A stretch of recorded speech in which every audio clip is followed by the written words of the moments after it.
তৃণমূলের বিসর্জন। আপনাদের চ্যানেল কাল থেকে টুইস্ট করে করে বলছে সোমবার, আমি সোমবার বলিনি, আমি বলেছি সপ্তাহের শুরুতে যে অবস্থা হবে তাতে পিসি ভাইপো বেসামাল হবে। ওয়েট, আজকে রবিবার, আজকে রবিবার অপেক্ষা করুন। সরকারি গাড়িতে চড়ে কৃষ্ণনগরে তৃণমূল প্রার্থী ব্রহ্মা মৈত্রের বিরুদ্ধে মনোনয়ন জমা দিতে যাওয়ার অভিযোগ সব জায়গায় সরকারি করছে। আপনারা যারা মুখ্যমন্ত্রী 25 তারিখে নাকি মহিষাদলে আসবে, আজকে তো কিছু কাগজ কাপ পড়ে থাকবে, এগুলো ঝাঁটানোর জন্য আসবে। এই মুখ্যমন্ত্রী আপনার 25 তারিখে যেদিন এখানে আসবেন, দেখবেন এখানকার ডিআইএসও আমাদের যে ডিস্ট্রিক্ট ইনফরমেশন এন্ড কালচার হচ্ছে ডিআইসিও, তিনি আপনাদের মেসেজ করবেন যে মুখ্যমন্ত্রী আসছে। লোক প্রসাদ শিল্পীদেরকে ইন্দ্রনীল সেনের কথায় ফোন করে করে বলছে যে আপনারা তৃণমূলকে ভোট দিন, লোকপ্রসাদ শিল্পীদের। অতএব ব্রহ্মা মৈত্র একই ঝাড়ে একই বাঁশি হবে, মমতা ব্যানার্জির ঝাড়ে ওই বাঁশি হয়। আমাদের গাঁয়ের ভাষা আছে, সরল ঝাড়ে সরল বাঁশ, পিকটি ঝাড়ে পিকটি বাঁশ, কাটা ঝাড়ে কাটা বাঁশ। এক যাত্রায় পৃথক ফল হতে পারে না। উনি যেভাবে সরকারকে ব্যবহার করছেন এই নির্বাচনে, আপনি বলুন, একটা হরিদাস পাল এসেছিল হলদিয়াতে, একদিনে 27 লক্ষ টাকা খরচ করেছে, গোল্ডেন রিট্রিটে 154 জনের সভা। আর তৃণমূলের যত সিনিয়র লিডার, সুধাংশু মন্ডল থেকে বিপ্লব রায়চৌধুরী, ওদের কি করুণ পরিণতি দেখুন। ওর নাতির বয়স, একটা চ্যাংড়াদের কর্পোরেটদের পার্টি তৈরি হয়েছে। ভোট মিটলেও কোচবিহারে অশান্তি অব্যাহত, নাটাবাড়িতে 2 বিজেপি নেতার উপরে হামলা, আইসিইউতে একজন ভর্তি রয়েছেন বিজেপি নেতা। যতক্ষণ না এই মহিলাকে আমরা প্রাক্তন মুখ্যমন্ত্রী বানাতে পারবো, ততক্ষণ এই কাজ তিনি চালিয়ে যাবেন। এবং সবচেয়ে বড় পুলিশ হচ্ছে এই কাজে উনার দোষর। আপনি দেখছেন এত মহিলা এসেছে, একটা পুলিশের ট্রাফিক নেই, ব্যবস্থা নেই।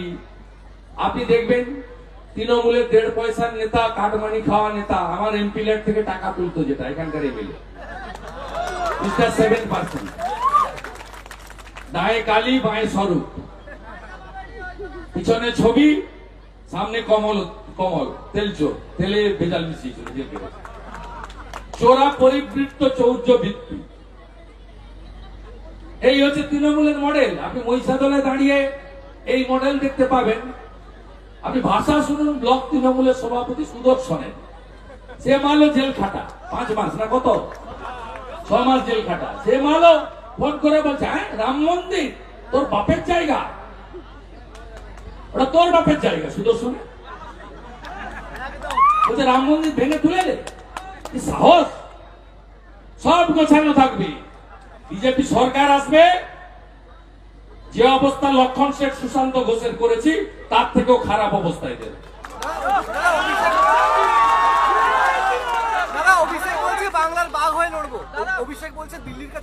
আমার খেয়ে যে কাজ নেই, ওই জাস্টিস গাঙ্গুলির কথায় তালপাতা সেপাইয়ের কথার উত্তর দিতে হবে।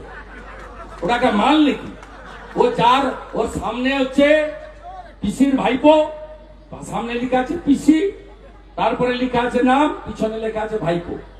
আর যে পিসি আর যার ভাইপো তাকে এইখানে আমি এনেছি মেদিনীপুরের মাটি। আবার লক্ষ লক্ষ ভোটে হারাবো কাঁথি, তমলুক, পূর্ব মেদিনীপুরে। লিখে রাখুন, লক্ষ লক্ষ ভোটে হারাবো, লক্ষ লক্ষ ভোটে হারাবো।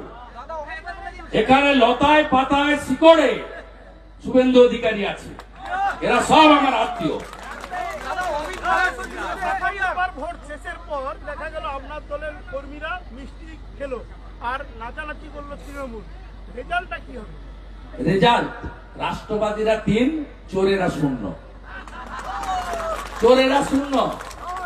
ওরা এটা করেছে যাতে পরের দফাগুলোতে ওদের এজেন্ট বসে। আমি আপনাকে লিখে দিচ্ছি, নিশ্চিত প্রামাণিক 54,000 ভোটে জিতেছিল গতবারে, এবারে 1,08,000-এর বেশি ভোটে জিতবে। জলপাইগুড়ির মার্জিন বাড়বে, আর মনস্টিকা কত ভোটে জিতবে কেউ জানে না, ওরা 4 লাখে গিয়ে থামতে পারে।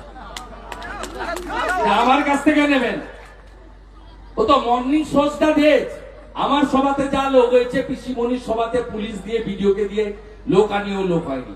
গতকাল আমি রতুয়াতে সভা করেছি, 10,000-এর বেশি লোক, 65% মাইনরিটি থাকে ওখানে। আর মমতা ব্যানার্জি গাজলে সভা করেছে 2,000 লোক। মমতা ব্যানার্জি এনায়েতপুরে সভা করেছে 3,000 লোক। তার থেকে 5 কিলোমিটার দূরে অমৃতিতে আমি সভা করেছি 15,000 লোক। বাজার খুব খারাপ, খুব খারাপ বাজার। দাদা রেজিনগরে কাল রাত থেকে বোমাবাজি চলছে। হ্যাঁ? রেজিনগরে কাল রাত থেকে বোমাবাজি চলছে। ফরিদের বাড়িতে বোম ফাটানো ফেটেছে, জারে বোম ছিল 13টা করে, আমার কাছে নেই। পুলিশ চাপার চেষ্টা করছে, আর সাংবাদিকরা বের করানোর চেষ্টা করছে, তাই তো? আমাকে সঙ্গে সঙ্গে ওই গ্রামে আমার লোক আছে। দাদা অমিত মালব্যর বিরুদ্ধে এফআইআর, অমিত মালব্যর বিরুদ্ধে এফআইআর। লেডি গুপ্তার লেজ বেঁধে দিতে হবে। লোগো পরিবর্তন মমতা বন্দ্যোপাধ্যায় বেশ করেছে। গেরুয়া সৌর্যের প্রতীক, বীর্যের প্রতীক, স্বাভিমানের প্রতীক, হিন্দুস্তানের প্রতীক, ভারতবর্ষের প্রতীক। স্বামী বিবেকানন্দের গায়ে থাকে গেরুয়া। গেরুয়াকে যারা আক্রমণ করবে তারা দেশ বিরোধী। শুধু দূরদর্শনের লোগো নয়, সবাইকে গেরুয়া করা উচিত। গেরুয়া ছাড়া কোনো কাজ হতে পারে না। স্বামী বিবেকানন্দ গেরুয়া পোষণ করতেন।